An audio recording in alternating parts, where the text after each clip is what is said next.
Hi, நான் நேற்று சொன்ன மாதிரி ஜீரா ரைஸ்க்கு இன்றைக்கி வைக்கிற சால்னா வந்து ரொம்ப ஆப்டாக இருக்கும். இது ஆக்சுவலாக எங்கள் ஊரில் முஸ்லீம்ஸ் பண்ணுவாங்க. இதை ஆணவம்னு சொல்லுவாங்க. இதை வந்து மட்டன்லேயும் பண்ணுவாங்க, சிக்கன்லேயும் பண்ணுவாங்க. நான் இன்றைக்கி சிக்கனில் பண்ணி காட்ட போகிறேன். எப்படி பண்ணுறேன்னு பாருங்கள்.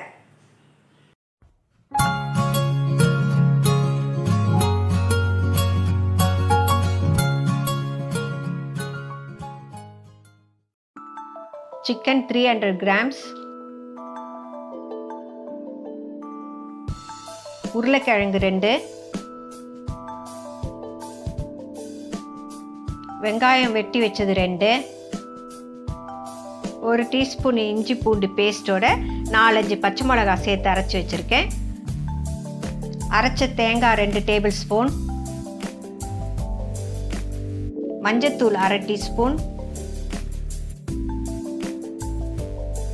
மல்லித்தூள் 6 டீஸ்பூன், பட்டை 2 துண்டு, கிராம்பு 4-5, ஏலக்காய் 2, oil 4 table spoon, salt to taste.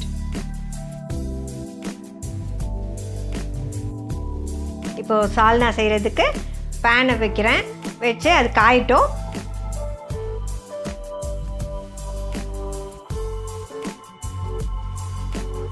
காஞ்சிருச்சு. இப்போ இதில் ஒரு 4 டேபிள் ஸ்பூன் அளவுக்கு எண்ணெய் ஊற்றுறேன். எண்ணெய் காயட்டும்.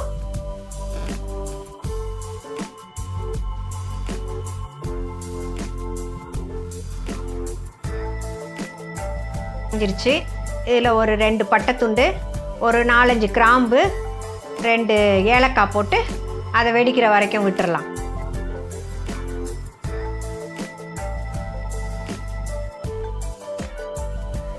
இது ஃப்ரை ஆகிடுச்சு. இப்போது வெட்டி வச்சுருக்க 2 வெங்காயத்தை இதில் போட்டுக்கிறேன்.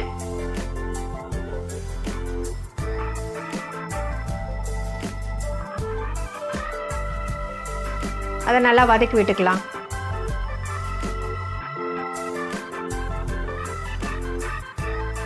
வெங்காயம் வேகிறதுக்கு கொஞ்சமாக உப்புத்தூள் போட்டுக்கலாம்.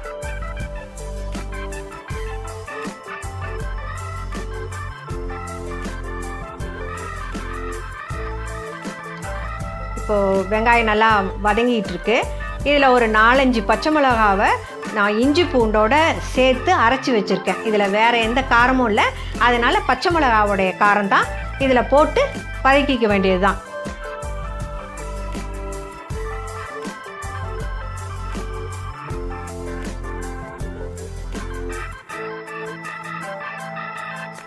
பச்சை மிளகா இஞ்சி பூண்டு ஸ்மெல்லு போனதும் இதில் ஒரு 1/2 டீஸ்பூன் அளவுக்கு மஞ்சத்தூள் போட்டுக்கிறேன். இதில் டாமினேட்டிங்காக இருக்கிறது கொத்தமல்லி தூள் தான். அதனால் இதில் ஒரு 6 டீஸ்பூன் ஆஃப் கொத்தமல்லி தூள் போடுறேன். போட்டு இதை நல்லா வதக்கணும்.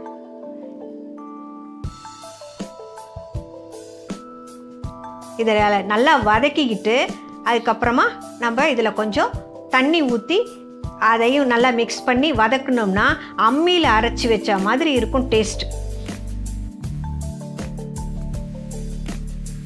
நல்லா இந்த எண்ணெயிலே வதக்கணும். இப்போ கொஞ்சம் தண்ணி ஊற்றிக்கலாம்.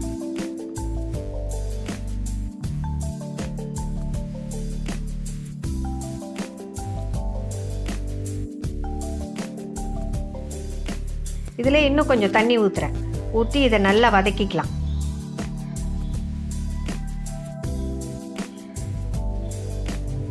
நல்லா பச்சை ஸ்மெல்லாம் போகிற வரைக்கும் வதக்கிட்டு இப்போ இதிலையே ஒரு 2 டேபிள் ஸ்பூன் அளவுக்கு அரைச்சி வச்சுருக்க தேங்காவை போடுறேன். அதையும் நல்லா வதக்கி விட்டுக்கலாம். இதோட இப்போ இது நல்லா வதங்கிடுச்சு. இதில் நம்ம சிக்கன் எடுத்து போட்டுக்கலாம். சிக்கனில் நல்லா அந்த மசாலா ஏறுற வரைக்கும் இதை வந்து நல்லா வதக்கி விட்டுக்கலாம்.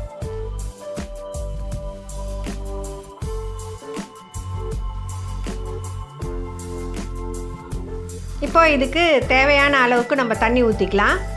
குழம்புக்கு எவ்வளோ உங்களுக்கு தேவையோ அது அந்த அளவுக்கு ஊற்றுனா போதும். திக்னஸை பார்த்துக்கிட்டு ஊற்றிக்கலாம். இந்த மசாலாலாம் வந்து அந்த லம்ப் இல்லாமல் எல்லாத்தையும் நல்லா கரைச்சி விட்டுக்கணும். கட்டி பிடிக்காமல் நல்லா கரைச்சி விட்டுட்டு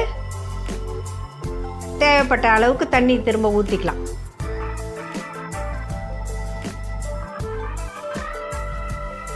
இப்போது இதில் நான் வந்து உருளைக்கிழங்கு போட போகிறேன்.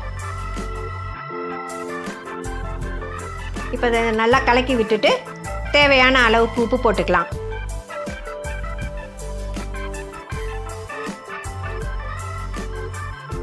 இப்போது இதை வந்து மூடி போட்டு சிம்மில் வச்சு ஒரு 20 மினிட்ஸ் சிக்கன் நல்லா வேகிற வரைக்கும் விட்டுற வேண்டியது தான். இப்போ நல்லா கொதிச்சிருச்சு. இதை எடுத்து சர்வ் பண்ண வேண்டியது தான். இந்த மெத்தட் சால்னா காரைக்காலில் ரொம்ப ஃபேமஸ். இது இடியாப்பத்துக்கு பரோட்டாக்கெலாம் ரொம்ப நல்லாயிருக்கும். இதை எங்கள் ஊரில் கறி ஆனோம், சிக்கன் ஆனோன்னு சொல்லுவாங்க. நீங்கள்லாம் செஞ்சு பாருங்கள், எப்படி இருக்குன்னு எனக்கு